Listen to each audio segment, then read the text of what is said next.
Call it T prime, and call the times of all the clocks on the platform T. And what we want to do is to compare the time on Matt's wristwatch with clocks that remain at rest on the platform. They all read the same time. But I'm going to assume that even though the clocks are at rest and my clock is moving, that they're all the same. They're all the same. Clocks always tell the same time, Yeah. if assuming they're all synchronized. Yeah, one would think so, yeah. And let's call the Matt on the train. But you're going to show me that they don't move? I'm going to show you that they don't, convince you that they don't. T prime and T. And T prime and T. Now it turns out Matt on the train's time, T prime, is equal to T times the square root of 1 minus V squared over C squared. So the time here is equal to something complicated. It's not just the same as that time. No, it's not the same as that time. Your time is not the same as my time. These two times are different, and your time is... If I understand the equation correctly, it says something unbelievable. That time runs at different rates, depending on how fast you're moving. Take a train zooming through a station. This equation predicts that a clock on the train, reading time t dash, would run slower than clocks reading time t on the station platform. I've never noticed it, and here's why. This bit of the equation is what makes the two clock times different, but it only has a significant effect if the velocity v of the train is very fast, close to the speed of light. And if the train could reach the speed of light, you get 1 minus 1, which equals 0. And then t dash equals 0. Relative to the platform, time on the train completely stops. This stretching of time seems impossible, but according to Arthur, it's been proven by practical experiment.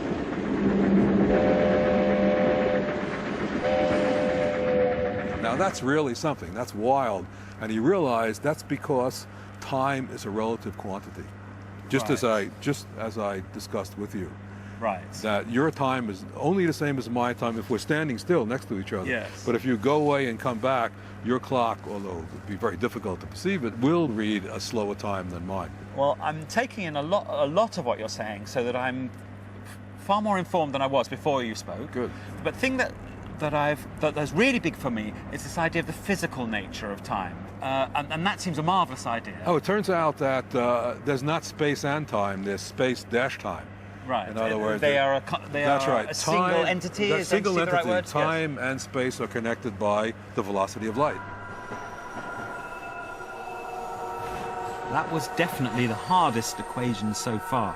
Not just the maths, but because of the ideas it contained. You might be worrying about time on a tube train, but you wouldn't think time was actually changing shape.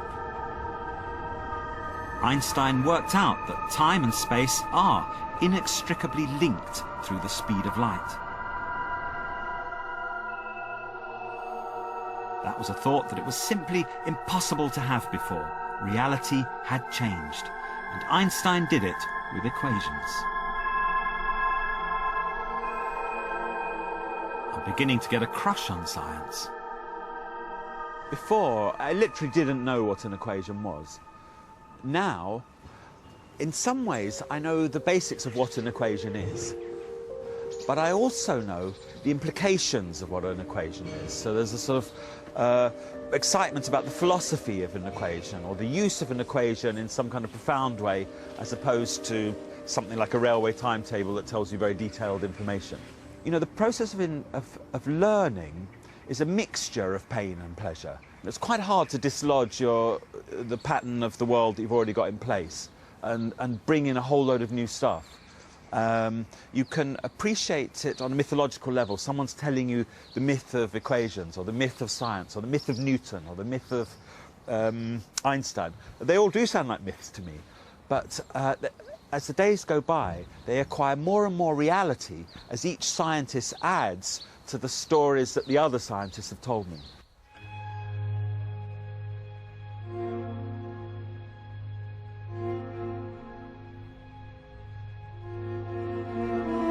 There's one scientist who stands out in the story of equations because he took the idea of beauty in science further than anyone else.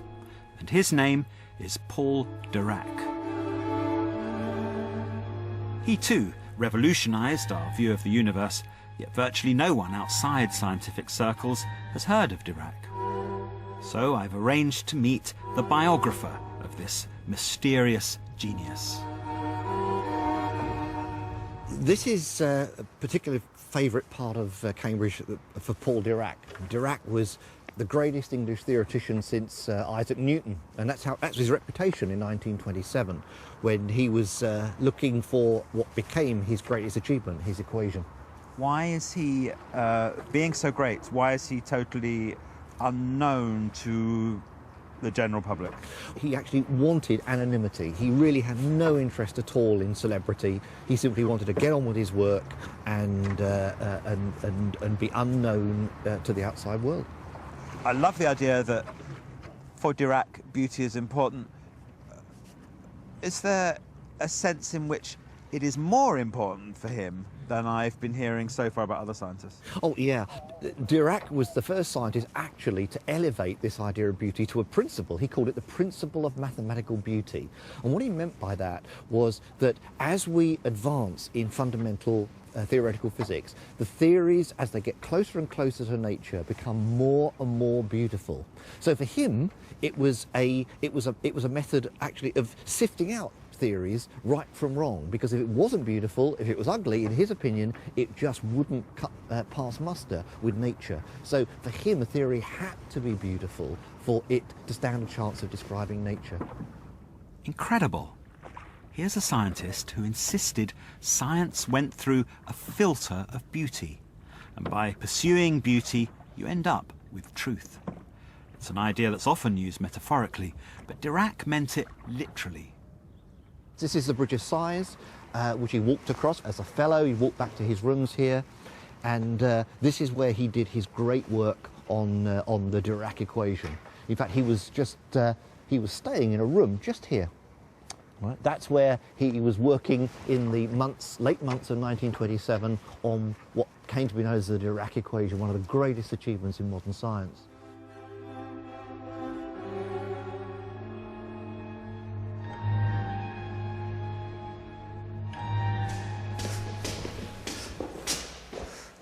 Here we are, room A4, New Court, where Dirac discovered his great equation. Completely free of distraction. The only noise you get, a little bit of noise from the punters outside. Apart from that, no radio, just nothing. Dirac was not given to luxury.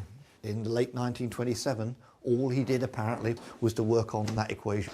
Tell me about that equation. What was he trying to accomplish with it? Well, what he was trying to do was come up with an equation for the electron, the first material fundamental particle to have been discovered. And what does that mean, first fundamental material particle? A fundamental particle has no constituents. It's a completely basic particle. You can't subdivide it. Right. So the point of the tiny, tiny, tiny thing, this electron, is that nothing else is more basic than it. That's right. So you had a chance of giving a fundamental description in nature. I've got a notebook in my bag. If I give that to you and you find a blank page, and I then give you my pen, could you write out for me the equation that Dirac came up with? I will. It's called the Dirac equation? That's right. This is the Dirac equation. And this equation applies to every electron that's ever existed or ever will exist in the entire universe. So this is the ultimate compact equation that has this universal significance. This is a miracle. It's one of the miracles of 20th century science. You've shown me the miracle. Now tell me what it is. I see something like I followed by squiggle, gamma, followed by P, followed by squiggle, followed by equals, followed by M, followed by squiggle. Yes, okay. You say I gamma P psi equals M psi. Okay, so it's like E equals mc squared, only you say these new things that he thought of himself, a bit like the Lord of the Rings language. That's right. And what is the most important symbol there? Right, okay. This is called a spinner. All right? This is a thing that encodes the information about the behaviour of the electron. So you tell the equation what situation the electron is in, and out of the equation comes the prediction for how the electron will behave. What's the thing in the ordinary world that is the closest that I could visualise to tell me what a spinner really means? There is none. OK, so I've got to accept that. Exactly. It Fine. is. That's right. This was a complete Dirac concoction, all right? So spinners didn't exist before him? No, they didn't. You have to learn his new language before you can say that equation. Seriously, people for 6 months a year were brilliant, world-leading physicists had no clue about what this equation meant. So this is why he was so far ahead of his time. They were having to say, what the hell do these symbols mean? It was on extremely good ground, and moreover... If it stumps the world's top scientists, then I think it's OK for it to be beyond me. This really is a foreign language. But I was getting a broader sense of how equations have advanced knowledge. Understand that nature better. I do feel from your talk that I'm starting to get a picture filled in for me of science, the big points, Newton, Einstein, and now Dirac. That's right. And a sort of journey that the spheres, the planets, the stars, this Earth, everything on it, all the objects, can be somehow described and understood. That's right. In mechanical terms. That's right. Einstein said that the most incomprehensible thing about the universe is that it is comprehensible.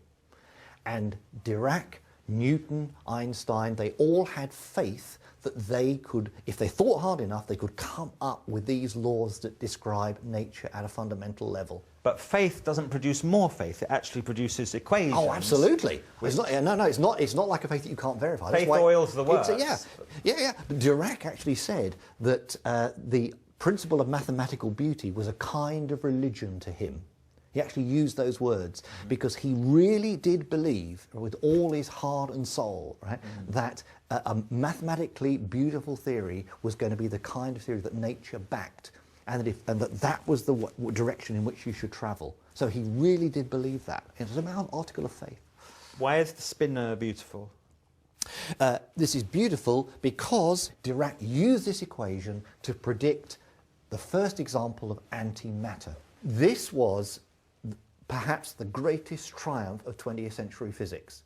All right? Just to give you a sense of how monumental that is. All right? Now, cosmologists believe that at the very beginning of the universe, half the universe was antimatter. So by that token, Dirac conceived, using this equation, half the universe in his head.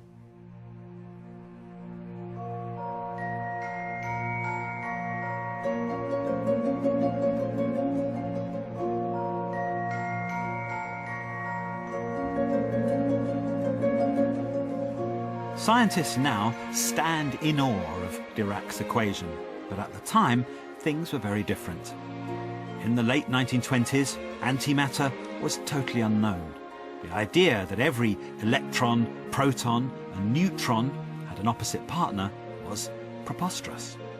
If his equation predicted this make-believe stuff, then it must be wrong. Okay, so what we can do now is go into the teaching lab. What we have is an experiment set up where we can actually see tracks of particles produced by antimatter. So you'll be showing me some antimatter in action. 5 years after Dirac came up with his prediction, antimatter was discovered. The equation had turned out to be true. Now, I too want to see the proof. This is the first practical place I've been to on this stuff. I'm surprised at how quaint everything looks. This is a very simple experiment. This is very low tech. Yes. And you could do this in your kitchen. Yeah, really. Okay, so this is a magnet. Actually, we can see it's a fairly powerful magnet. And we're going to put dry ice on here, so that will be very cold. Okay. There's a sort of cookery element at the moment. It is. Cooking This is the first fish in salt. Yeah. The magnet is centered. Okay, okay. Now, the perspex box is going to go on top, and there's alcohol that we put in the upper layer. And in order to see the tracks, they're actually quite faint. We have to illuminate it with a very bright lamp. Okay. And then one of the other ingredients that we should explain here is the radioactive sources that we're going to use. So we have two radioactive sources. One emits electrons, and the other emits positrons. And so what we have here is an isotope of strontium called strontium-90. Glenn told me that these radioactive materials would let us see the tracks of electrons, and more importantly, the antimatter partner to the electron. known as the positron, this is the particle predicted by Dirac's equation. It emits positrons, and we'll see tracks that are very similar, all right? Maybe slightly lower energy, actually. And they will be bending to the left. Okay. And so that really is the demonstration that we have two types of particles that really look very similar in terms of the tracks that they make, except that one is positively charged and the other is negatively charged. Just rather quickly. So I've seen a couple. Yeah, I saw one going that way. And furthermore, they should be bending to the right, and they are. They're thin and irregular. It's like a string of beads, almost. Okay, so all I've really convinced you of that you can see so far are bog standard electrons. All right, So these are just, even at the bog standard level, it's pretty impressive. We're all made of plenty of those. Ordinary. And so maybe what we can try now is to put in the positron source. Yeah. And hopefully what we should see is that they will bend in the opposite direction. So the other one's slotted in scientifically, and this one you just sort of That's stick right. on We're there. just going to hold it on to the entranceway. Now I should expect to see things going to the left. I'm seeing activity, but not necessarily lines going to the left. Well, actually, I just saw a couple of... We'd seen the electrons bend to the right. Now, Glenn hoped that we might spot the rarer antimatter tracks as they curve towards the other side.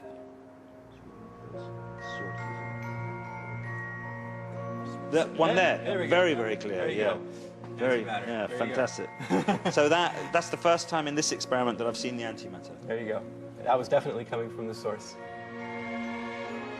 The amazing thing is to have something from a sort of comic world of science fiction, antimatter, to have it presented to us in reality. Except I wasn't looking at that one. But every 30, 40 seconds, a little blip occurs within a sort of 10p size radius of the source. It shoots out, curls around, doesn't go very far. Then one there, very curly one. Was a clear one. Yeah, shot right round. Very good. Yeah, yeah. So, Yeah, we're really seeing a physical thing which connects to the very complicated mind world of Paul Dirac. That's right. Somehow the existence of antimatter, emerges as a necessary consequence of the theory that he wrote down. Yeah. And that's pretty difficult to see. To just look at his equation and say that should give us antimatter, but really if you analyze it carefully, it's clear that that is one of its necessary predictions, and that's what you're seeing. So those curves and blips in that sort of molten sea is the Dirac equation being shown to us in physical form.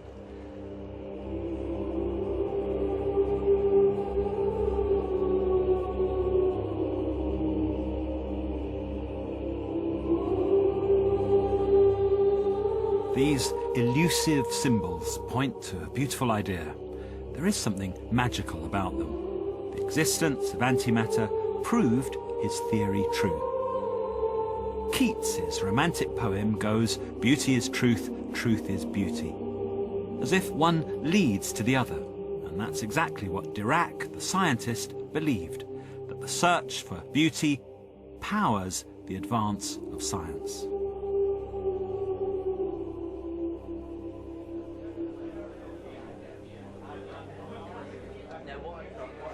I'm reading a paper by Dirac, which he delivered in February 1939. He says, what makes the theory of relativity so acceptable to physicists, in spite of its going against the principle of simplicity, is its great mathematical beauty. This is a quality which cannot be defined, any more than beauty in art can be defined, but which people who study mathematics usually have no difficulty in appreciating. So he's saying beauty in art can't be ultimately defined any more than beauty in anything can be ultimately defined. But what he is saying is that people in the world of very, very high and complex mathematics agree that beauty is something that they all appreciate and follow. And it may be that what Dirac is saying is that there's a sort of high or true or pure beauty that mathematicians are interested in, which sounds to me a bit like the inner, true, deep beauty of art that you have to go on a bit of a journey to find. You can't expect it to come leaping out and waving at you straight away when you haven't really bothered to get involved with art and try and find out what it is.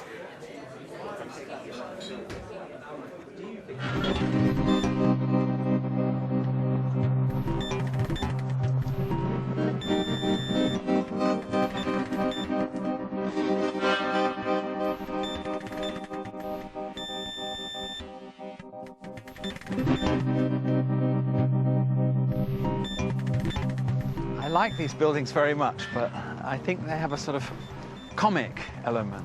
They seem like a Hollywood mock-up of some kind of scientific base where something sinister is being worked out behind the scenes.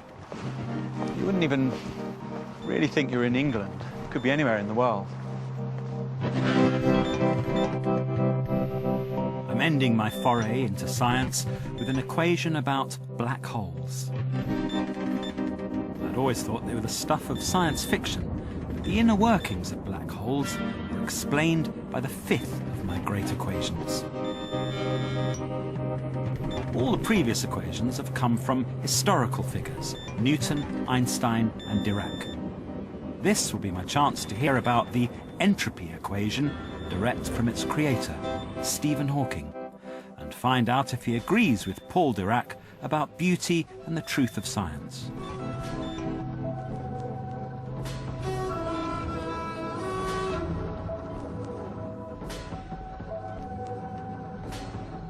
Thanks very much for allowing me into your department, Stephen. Can I ask you straight away, is beauty important for you in your scientific work? I don't know about beauty, but the fundamental laws of the universe should be elegant. What do you mean by elegant? An equation is elegant if it is short, simple, and explains properties of the universe that were previously not accounted for. My most elegant equation is very simple. It is S equals suborder A. Here, A is area of the boundary of a black hole, and S is its entropy, a measure of how much heat it contains. What does that mean? This equation shows that black holes aren't completely black. They glow like hot bodies and lose energy and mass. Eventually, they will disappear in a tremendous explosion.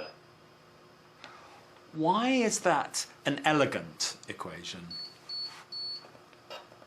The equation came from a rather messy calculation. It seemed a miracle that such a concise equation should result. This equation unravels the physics of black holes, one of the most mysterious objects in the universe. As I understand it, the equation says that as stuff falls into the black hole, the surface area of the black hole gets bigger, and the entropy does too. In 1975, when Stephen Hawking came up with this equation, there was still some doubt as to whether black holes existed. 35 years on, all scientists agree they do. Black holes have entered the realm of science fact. While making this film, I found out that Paul Dirac believed that it was more important to have beauty in one's equation than to have the equation backed up by actual experiment. Is this too extreme a view for you?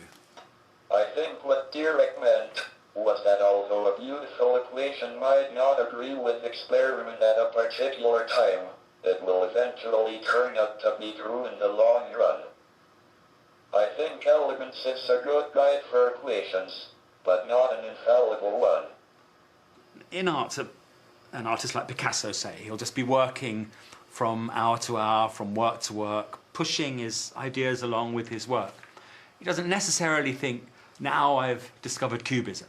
That's a sort of accolade which will be bestowed on his work a bit later by other people. But he probably will at some point think, I have made some kind of breakthrough here. And I wonder if that breakthrough feeling, if there's an equivalent for you in your type of inquiry.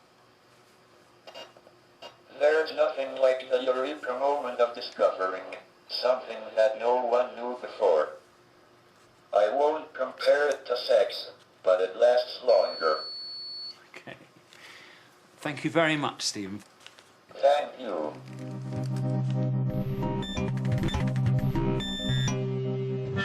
The very fact that Stephen agreed to be interviewed by me when it's not an easy task for him, it's not something that he does a lot, proves to me that he believes in the thesis that beauty is a significant element in the work of a theoretical scientist, that making an equation calls for some kind of, not just a sense of beauty, but almost a pursuit of it. The pursuit of beauty really is a sort of driving force in evolving an equation. I've got to let all that sink in now.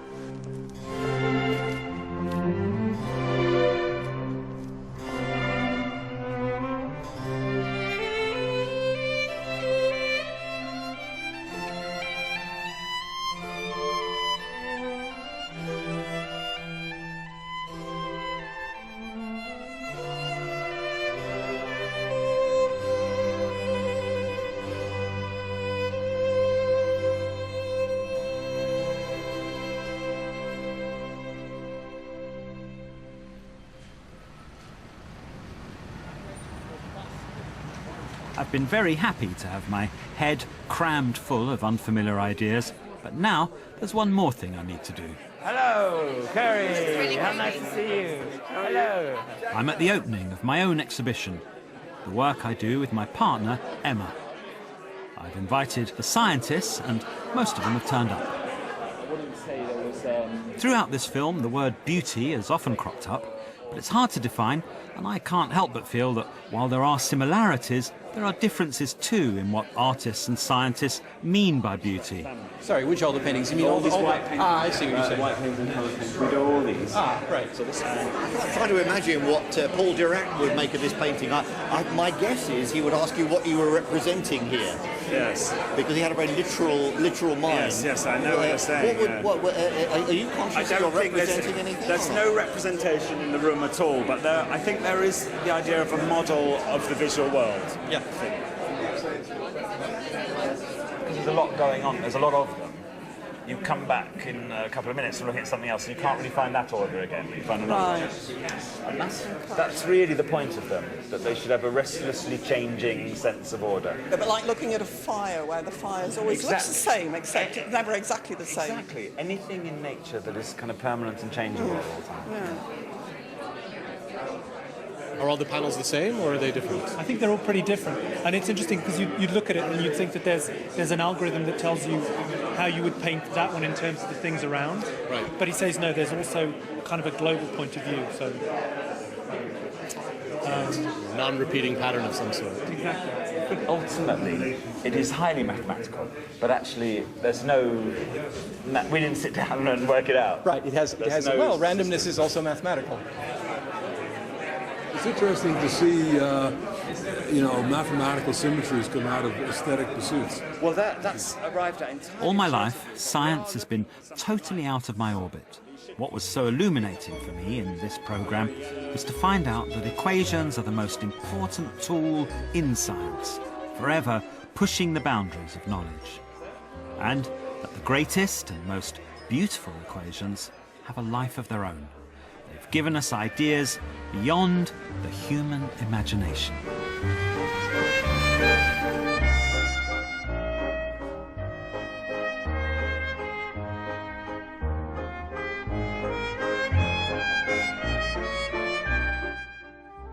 We're celebrating 60 years of science on TV in Mad and Bad here on BBC4 tomorrow at 9.